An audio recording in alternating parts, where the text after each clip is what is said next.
বাবা দিবসে বাবাকে স্মরণ করে কিছু বলা।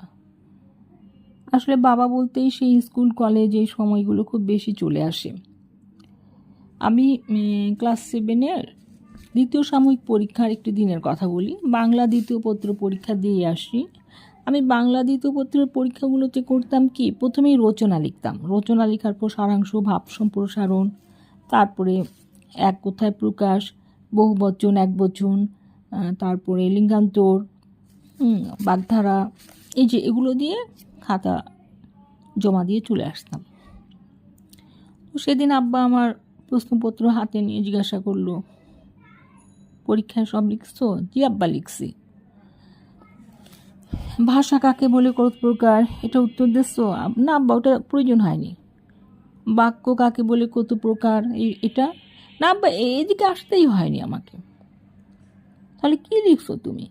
আব্বা আমি তো সবার প্রথমেই রচনা লিখছি। রচনা লিখতেই তো 2.5 পাতা। তারপরে সারাংশ, ভাব সম্প্রসারণ, যা লিখছি তা বললাম। বলছে এগুলো লিখতে হয় না?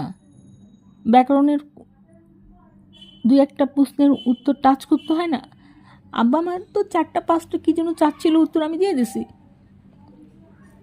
আচ্ছা বলো তো মা, বাক্য কাকে বলে? আমি বললাম বাক্য, আমি ভাত খাই, এটা একটা বাক্য। বাক্য কাকে বলে? আব্বা কথা বলি আমরা, এটাই বাক্য।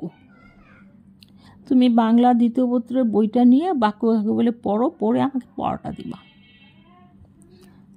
আমি বললাম যে আব্বা আমি তো কালকে ইংলিশ পরীক্ষা দেবো, ওটা পড়তে হবে না? বলছে ঠিক আছে, তুমি ইংলিশ তো অবশ্যই পড়বা, কিন্তু বাক্য কাকে বলে, কত প্রকার কী কী, এটা শুধু এখন একটু পড়ো, পড়ে পড়াটা আমাকে দিবা। ঠিক আছে আব্বা, আমি দিব।